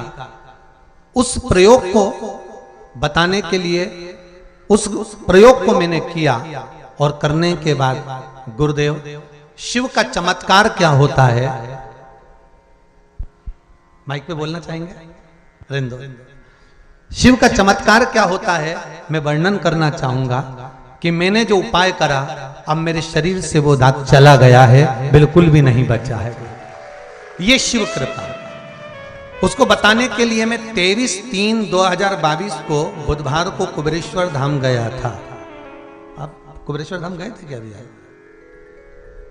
अरे वाह, अपन कितने को निकले? अरे बाबू अपन 22 को, हम 22 को निकले, ठीक है। 23 को मैं बुधवार को कुबेरेश्वर धाम गया था। वहां जाकर मालूम पड़ा कि आप 22 तारीख को भिलाई के लिए रवाना हो गए। मैंने रेलवे से जाकर सीहोर स्टेशन पर पूछा तो वहां से कोई ट्रेन यहां आने की नहीं थी। रात्रि 8:30 बजे मैं भोपाल आया और रात को 1 बजे गोंडवाना एक्सप्रेस को पकड़ा, जिससे मैं भिलाई के लिए गया।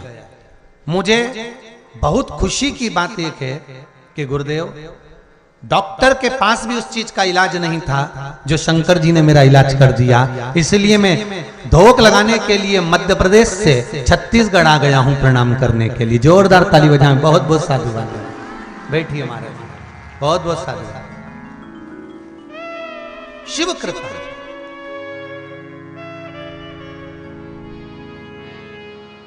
शंकर की उदारता, शंकर की करुणा है।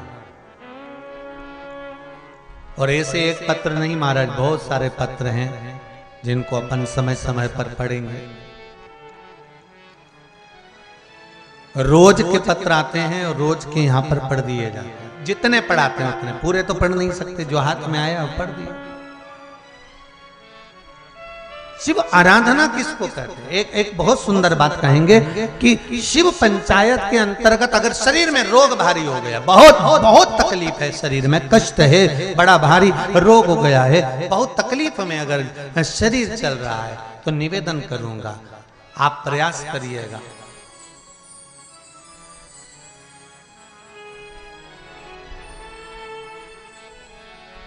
अबीर गुलाल आती बाजार में मिलती है, अबीर गुलाल। शिव जी पे अभिषेक जब शंकर भगवान का होता है, शिव जी का जब अभिषेक होता है तो जो कर्मकांडी ब्राह्मण होते हैं, विद्वज्जन ब्राह्मण होते हैं, वो आपसे कहते हैं अबीर चलाइए, गुलाल चढ़ाइए।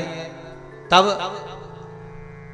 शिव जी पर अबीर चढ़ाने के बाद 5 लोटा जल, 5 कलश जल के भर भर कर शंकर को चढ़ाना प्रारंभ कर दीजिए महाराज। और 5 बार जब जल चढ़ाएं, उसके पहले जब आप अबीर चढ़ाएंगे, पहले अबीर चढ़ना है। अबीर जब चढ़ा दें, चढ़ाते समय आप अपनी रोग, अपनी बीमारी, अपने कष्ट को शंकर जी को कहें अबीर चढ़ाते समय, और उसके बाद में 5 लोटा जल समर्पित करें। शंभो शंभो 5 लोटा जल शिव जी को समर्पित करें। जब भगवान शंकर को 5 लोटा जल आप समर्पित करें, ज्यादा से ज्यादा 15 दिन, 8-10 दिन, 15 दिन आप जल चढ़ाएंगे। जितना शरीर में रोग होगा, कष्ट होगा, बीमारी होगी, उसमें आराम मिलना प्रारंभ हो जाएगा। मात्र 15 दिन कर दे।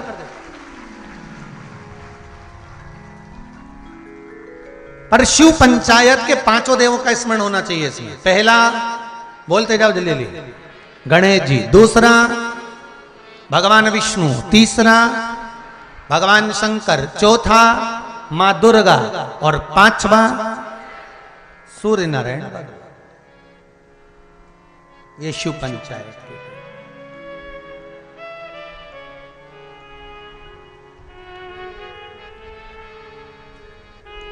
5 देवों का स्मरण शिव पुराण कह रही है। मां दुर्गा दुर्गा कब बनी है? माता पार्वती तो पार्वती थी, दुर्गा कब बनी? एक रूरू नाम का असुर, बड़ा प्रबल असुर, जिसने हाहाकार मचा दिया, चारों तरफ हाहाकार मचाया। हर जगह पर जितना पुण्य था, धर्म था, सत्कर्म था, यज्ञ था, अनुष्ठान था, जो भी अच्छे काम होते थे सब बर्बाद कर देता था। बड़ा कष्ट, बड़ा कष्ट। देवता बड़े तकलीफ में आ गए। सारे देवताओं ने जाकर भगवान ब्रह्मदेव से कहा, ब्रह्मा जी कुछ कृपा करिए। ब्रह्मा जी ने कहा,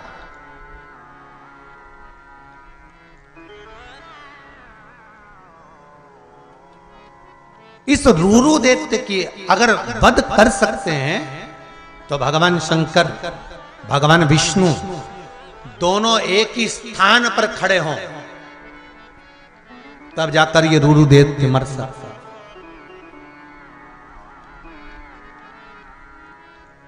अब देवताओं ने जाकर भगवान विष्णु से भी प्रार्थना करी, भगवान शिव से भी निवेदन करा।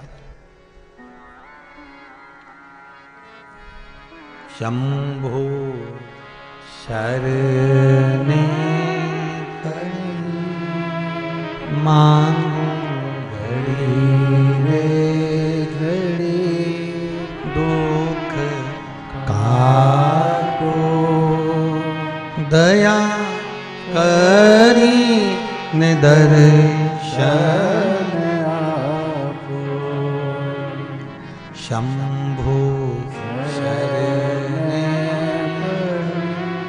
मांगो घड़ी रे घड़ी, दुख काटो दया करी ने दर्शन आपो। भगवान विष्णु भी खड़े हुए, भगवान शिव भी खड़े हुए, दोनों सामने खड़े हुए हैं और दोनों सामने खड़े होकर रूरू दैत्य को मारने का प्रयास कर रहे हैं।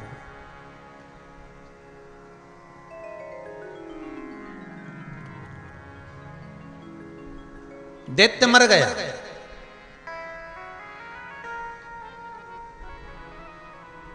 कोई अच्छा काम हो जाता है ना तो व्यक्ति के भीतर अहंकार खड़ा हो जाता है।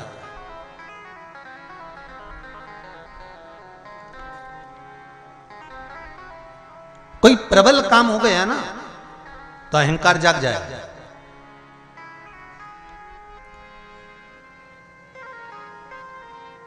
तुमने कोई काम करा, अच्छे से हो गया ना तो तुम भी अकड़ के कह देती, वो तो मैं थी ना इसलिए हो गए। कई कई माताएं अकड़ में नहीं कह देती, वो तो मैं जिंदा हूं इसलिए घर चल रहा। जिस दिन मैं मर गई ना, आटे दाल का भाव मालूम पड़ जाएगा तो डोकरी से कह दो मरी जा। नहीं तुम तो मरो, अरे जिंदा हो तो भी घर चल रहा है और मर जाओगे तो भी चलेगा। एक बात का ध्यान रखना, दुनिया के लोग धन के मीत हैं, तुम्हारे मीत नहीं।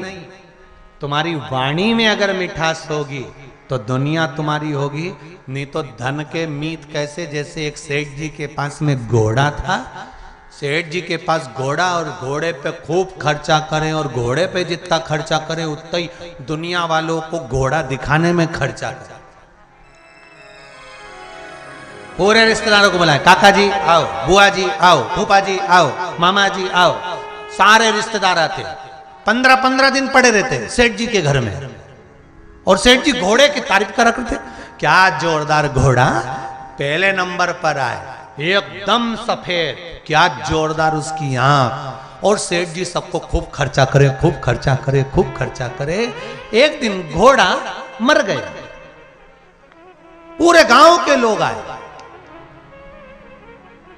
घोड़ा मरा, सब आए। और 6 महीने के बाद सेठ जी मर गए, कोई नहीं आया। क्यों? घोड़े के समय पर सेठ जी खर्च करते थे, इसलिए सब जुड़े हुए थे। अब सेठ जी मर गए तो कौन खर्चा करेगा, कौन आएगा? अरे वावारी दुनिया मतलब की दुनिया में किसी का कोई नहीं। श्री राम के संग हजारों सखा वनवास हुआ तब कोई नहीं। माता सीता के संग हजारों सखी जब हरण हुआ तब कोई नहीं। वावारी दुनिया मतलब की दुनिया में किसी का कोई नहीं। धन के साथी हजारों थे जब धन ही नहीं तो कोई नहीं।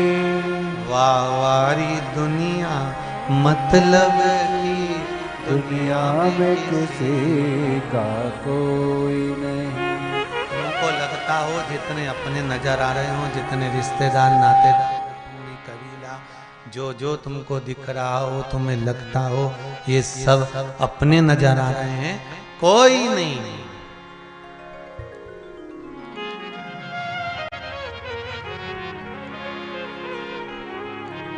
कोई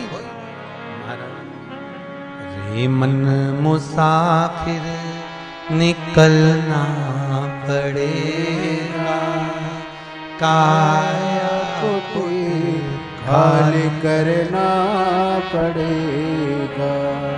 अरे भाड़े के क्वार्टर को तू क्या संभाले। कितना किराए के मकान को खूब पोछा झाड़ू लगा लगा के क्या जोरदार संभाला। इतना जोरदार ये शरीर, क्या है किराए का मकान, खिड़की खराब हो गई खिड़की सही करवा ली, दरवाजे खराब हो गए किसी किसी की चौखट ही निकल गई, दरवाजे सही करवा ली।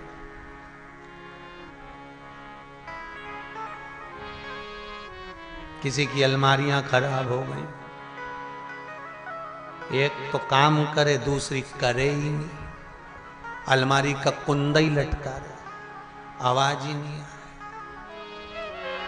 किसी किसी की तो पूरी छत ही उड़ गई, कबेलू ही नहीं बचे, एक भी टीन गायब हवा में।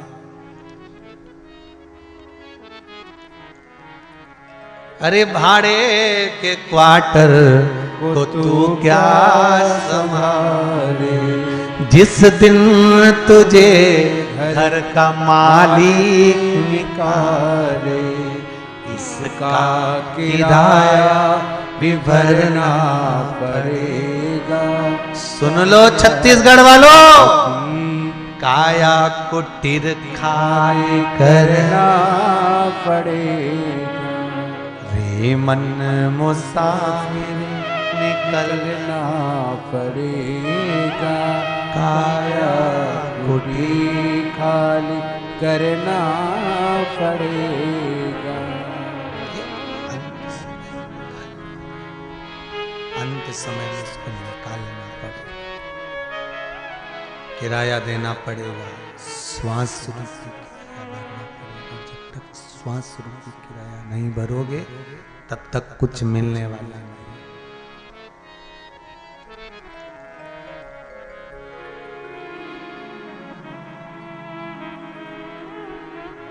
बड़ा मुश्किल से प्राप्त होता है। देवताओं के भीतर थोड़ा सा अभिमान प्रकट हो गया, देवताओं के भीतर थोड़ा सा अहंकार प्रकट हो गया, और जब देवताओं के भीतर अभिमान अहंकार प्रकट हुआ, देवताओं के भीतर जब अहंकार प्रकट गया, अहंकार प्रगटा, तब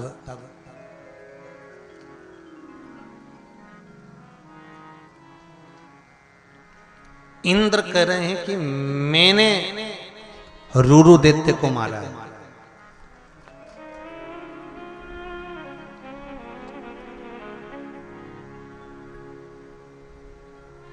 वायुदेव कह रहे हैं कि वो तो मैं नहीं होता तो ये रूरू दैत्य नहीं मरता। अग्निदेव कह रहे हैं वो तो मैं था इसलिए रूरू दैत्य मर गए।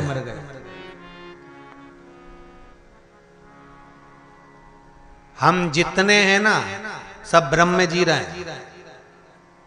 आपको लगता है घर आप चला रहे हैं, आपको लगता है कि परिवार आप चला रहे हैं, भूल जाओ वो तो शंकर जी चला रहे हैं तो चल रहा है। हमारी कोई रत्ती भर भी 1% भी हमारा कुछ नहीं है। हमारा है क्या?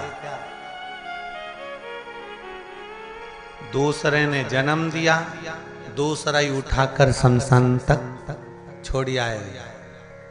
दूसरा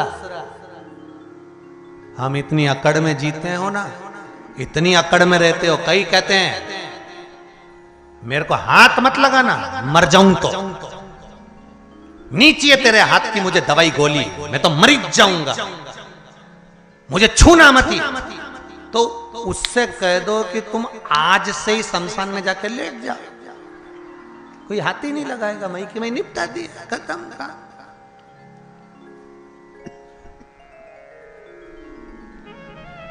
अरे इतनी अकड़ में क्या जीना रे भाई, इतने अभिमान में क्या जीना।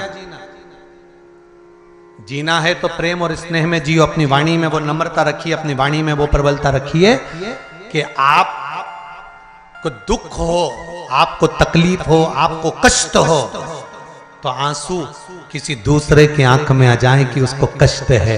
ये स्नेह कहते हैं, ये प्रेम कहते हैं, ये करुणा कहते हैं, ये वात्सल्यता कहते हैं।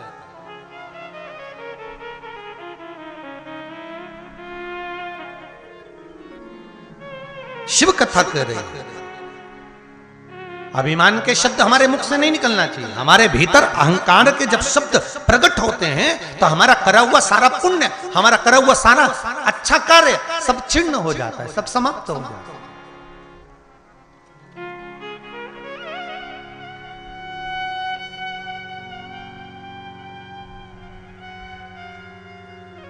अगर अभिमान करना है तो एक चीज का अभिमान जरूर करो, जैसे मीराबाई करती थी। सारे दुनिया के लोग मीराबाई से कहते थे, मीरा तूने गुरु भी बनाया तो ऐसा बनाया कि वो चमड़े का जूता बनाने वाले रविदास जी को गुरु बनाया।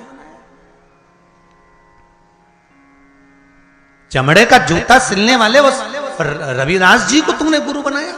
मीराबाई को लोग शब्द पर शब्द कहते थे, ताने पर ताने देते थे, आड़ा टेढ़ा कहते थे, पर फिर भी मीराबाई हमेशा शान और सत्ता से कहती थी, मुझे एक बड़ोरे अभिमान कि गुरु मेरो समर्थ है। ये मुझे अभिमान है कि मेरा गुरु बराबर दुनिया में कोई गुरु नहीं हो सकता। ये मेरी समर्थता है कि मेरा गुरु प्रबल है। ऐसा ही अगर अभिमान करना है तो तुम्हें एक बात का अभिमान करना चाहिए कि दुनिया भले मेरा साथ दे कि नहीं दे, पर मुझे विश्वास है कि शिव पुराण की कथा को मैंने सुना है, शंकर मेरा साथ जरूर देगा। यह पक्का विश्वास है। भोलेनाथ दया करना, मैं तेरे भरोसे हूं। कोई साथ दे ना दे, कोई बोले ना बोले, कोई कुछ कहे ना कहे, पर इतना जरूर है कि मुझे एक बड़ोरे अभिमान के गुरु मेरो समर्थ है। मेरो क्या तो करे वो यमराज, जब गुरु मेरो समर्थ है। मैं क्या करेगा?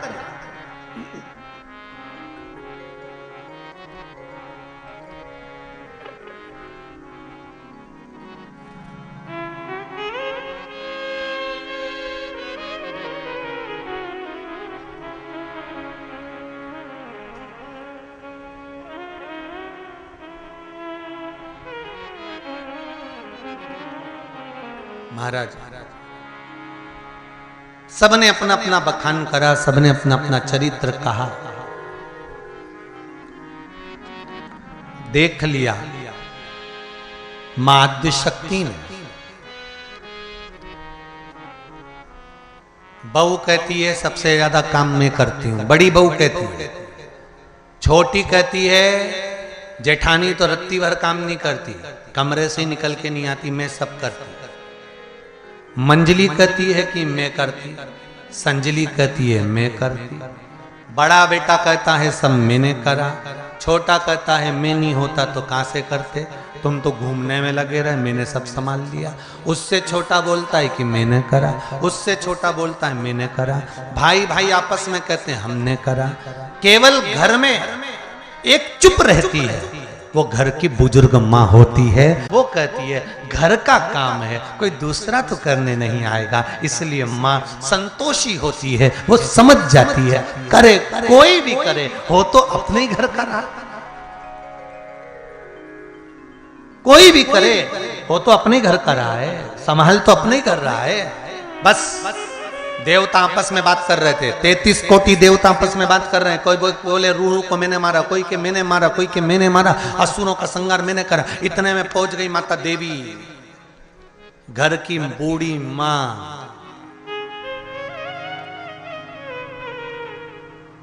और मां आद्यशक्ति भवानी देवी ने, दुर्गा ने एक तिनका लिया और एक तिनके को भूमि पर रखा। एक तिनके को भूमि पर रखा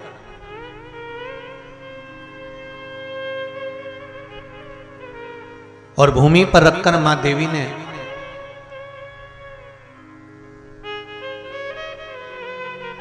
इंद्रदेव से कहा, इंद्रदेव जरा मुझे ये तिनका उठाकर दे देना, मेरे हाथ से गिर गया है नीचे।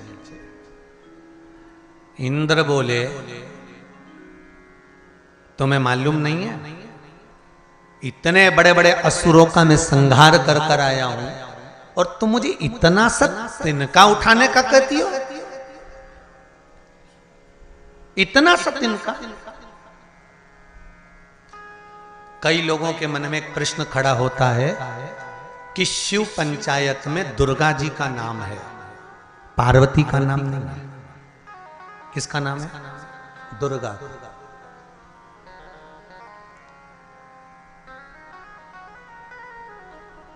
शिव पंचायत में लक्ष्मी जी का नाम नहीं है, सरस्वती का नाम नहीं है, इंद्र का नाम नहीं है, ब्रह्मा का नाम नहीं है। केवल अगर है तो दुर्गा का नाम, विष्णु, गणेश, दुर्गा, सूर्य, शिव। तो दुर्गा का नाम क्यों है ये समझ लेना जरा अच्छे से, नहीं तो बाद में आपके बच्चे पूछेंगे कि मम्मी शंकर जी के परिवार में पार्वती जी, गणेश जी, कार्तिकेय, नंदी, शिव सब हैं, पर यहाँ दुर्गा जी का नाम नहीं है। और शिव पंचायत में दुर्गा जी का नाम है और पार्वती का नाम नहीं। प्रश्न करने वाले पूछेंगे, आपको तो उत्तर देना पड़ेगा।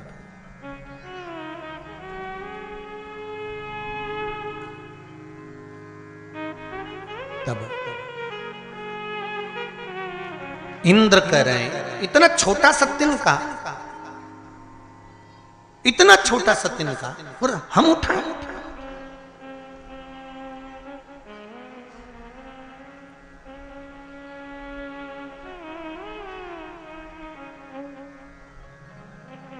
बहुत जब अहंकार टूटता है तब सबसे ज्यादा दुख होता है। जब अहंकार टूटता है ना तब सबसे ज्यादा दुख होता है।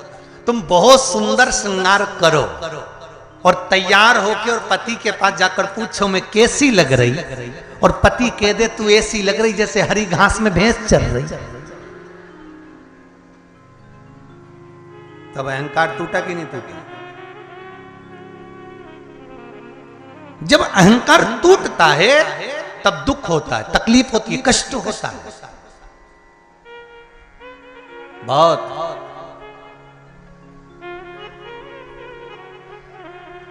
कहा इंद्र कह रहे हैं ये हमको इतना छोटा सा तिनका उठाने की बात करते हो, इतना छोटा सा तिनका और हम उठाए? हाँ उठाइए।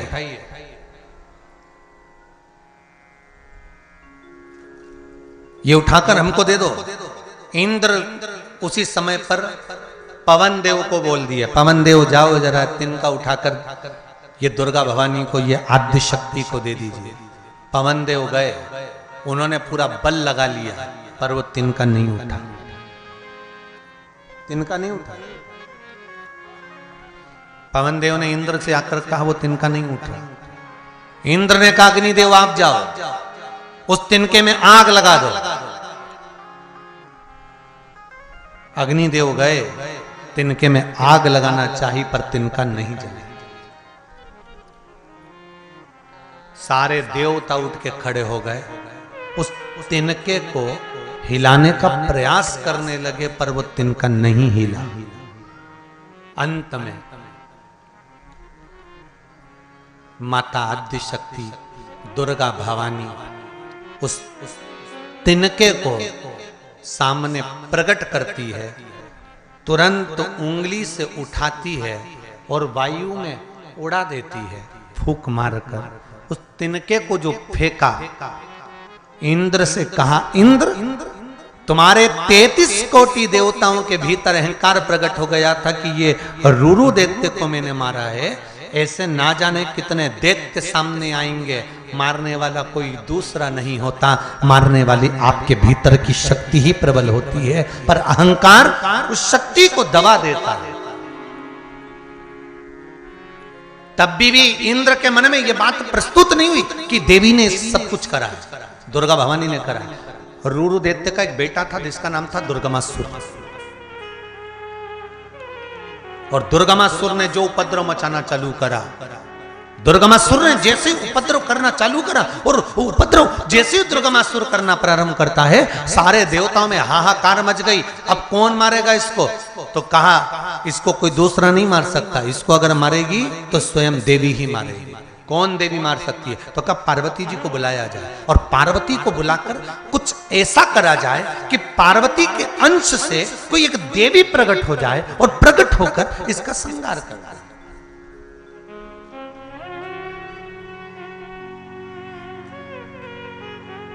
आज माता पार्वती श्रृंगार कर कर बैठी हुई थी, और श्रृंगार कर कर माता पार्वती बैठी हुई थी। इतने में शंकर भगवान ने आकर कह दिया, वाह वाह वाह पार्वती, क्या भयंकर श्रृंगार करा है तूने। पार्वती जी मुस्कुरा के बोली, श्रृंगार और भयंकर और क्या पार्वती, गजब की तू तो काली लग रही है रे, गजब की काली। पार्वती को आ गया क्रोध।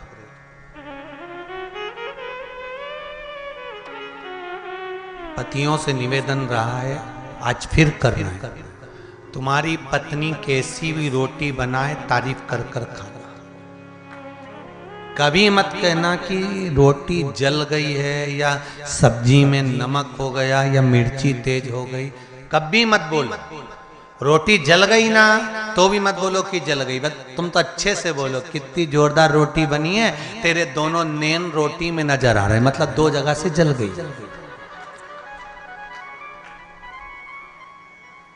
और अगर सब्जी में नमक मिर्ची तेज हो जाए तो कभी मत बोलना कि सब्जी में नमक मिर्ची तेज हो गया, वाह वाह वाह वाह क्या बात है, आज तो सब्जी ऐसी बनी जैसी तू बोलती है। मतलब तीखा तू बोलती है तो सब्जी भी, पर अपने को ये नहीं कहना कि बेकार नहीं है, बहुत जोरदार बनी, वाह वाह बहुत बढ़िया। अब शिव जी को तो तारीफ करना था, पर शंकर भगवान ने तारीफ नहीं करी, शंकर भगवान ने तो डायरेक्ट जाकर कह दिया, आज तो तू काली लग रही है। और पार्वती जी उठी और उठकर क्रोध की मुद्रा में आकर मां पार्वती तप करने के लिए चली गई। तप करने के लिए जैसे ही माता पार्वती जी गई, शंकर जी को तो पार्वती के भीतर से एक स्वरूप प्रकट करना था देवी का, और वो स्वरूप प्रकट करना था जो दुर्गमासुर का संहार करना। प्रकट हो गई तप करने के लिए पहुंच गई एक शिखर के ऊपर।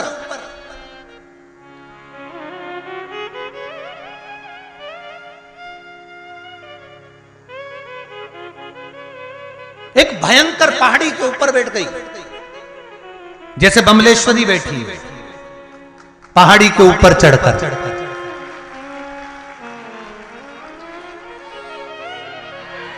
ऐसी पहाड़ी पर चढ़कर बैठ गई, और बड़ी बड़ी दुर्गम पहाड़ी, बड़ी दुर्गम।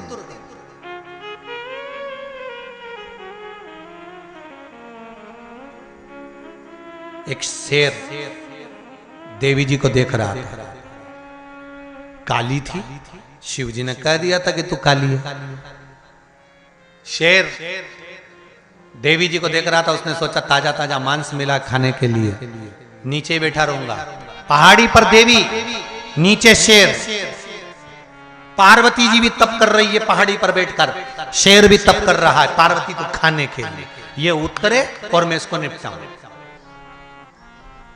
हजारों साल हो गए, पार्वती जी नीचे ही नहीं है। हजारों साल हो गए, शेर ने पानी तक नहीं पिया।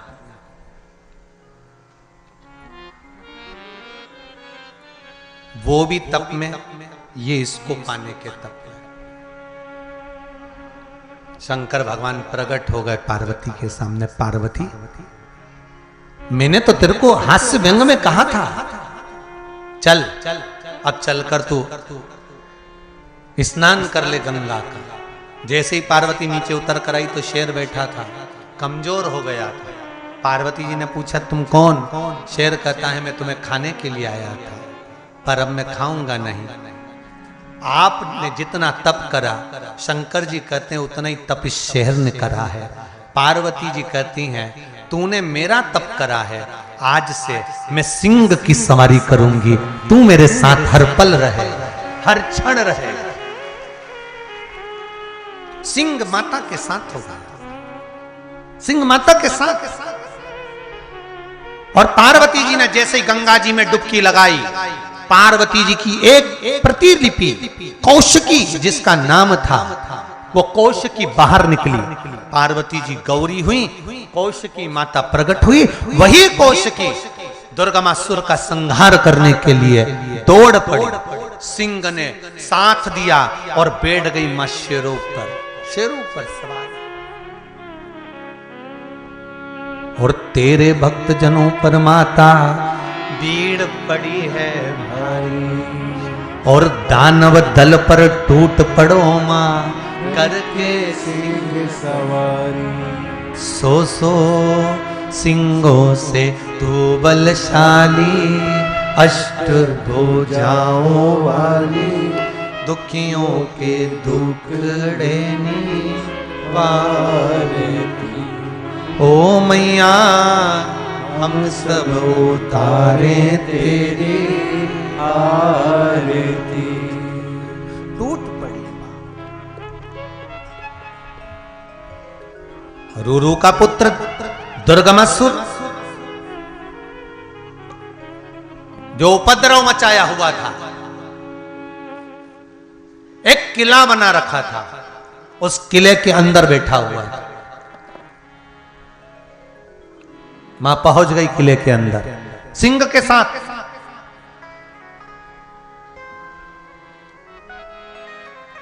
और देवता आकाश में खड़े इंतजार कर रहे हैं, मां आज संहार कर दे, आज संहार करे मां, प्रतीक्षा कर।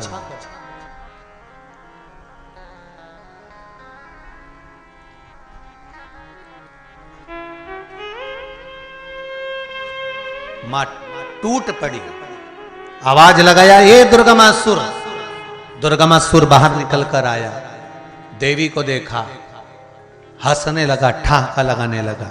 और मां आद्य शक्ति शेर पर सवार होकर दुर्गमासुर का संहार कर देती है। देवताओं ने पुष्पों की वृष्टि करी, गंधर्व गान करे, अप्सरा नृत्य करी, चारों तरफ जय जय घोष हुआ।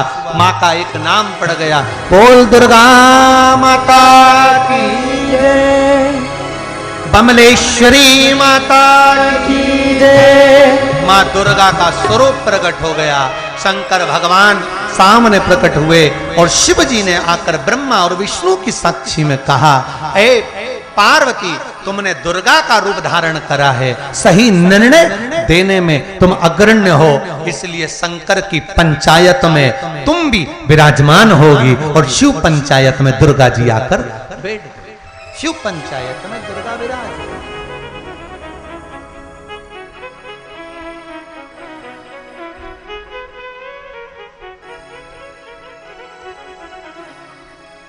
शिव पंचायत में दुर्गा जी हैं। किसका स्वरूप है दुर्गा? अभी आपको कहा था अग्नि का। देवी को क्या प्रिय है? जोत जलाया, यज्ञ करा, हवन करा, धूप बत्ती लगाई, अगरबत्ती लगाई, भगवान की पूजन करी, धूप लगाकर तुमने माँ को धुनी दी, गूगल छोड़ा, पूजन करा।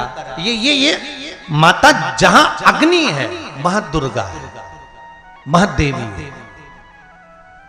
शिव के मंदिर में आप जो पशुपति व्रत में 5 दिए लगाते हो, वो 5 दिए क्यों लगाए जाते हैं पशुपति व्रत में, इसका वर्णन कल की कथा में लेंगे। क्योंकि कई लोग पूछते हैं कि इस 5 दिए का क्या मतलब है, और घर के दरवाजे पर जो 1 दिया लगाते हैं उसका क्या मतलब है पशुपति व्रत में। पशुपति व्रत में इन 5 दियों का क्या प्रमाण है? पशुपति व्रत में ये 5 दिए क्या कार्य करते हैं?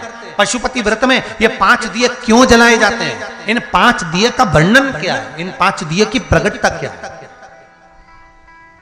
किन किन ने करें पशुपति व्रत? जरा हाथ उठाओ। करें सबने? 5 दिए लगाए आप लोगों ने? तो आपको मालूम होना चाहिए कि 5 दिए क्यों लगते हैं। तो कल की कथा में अपन इसको शिव पंचायत, शिव महापुराण की कथा में श्रवण करेंगे। भगवान ब्रह्मा जी के सामने भगवान शंकर ने अर्धनारीश्वर स्वरूप का दर्शन दिया है। भगवान अर्धनारीश्वर पधार रहे हैं। जोरदार ताली बजाकर स्वागत करें अर्धनारीश्वर भगवान का। हर हर महादेव।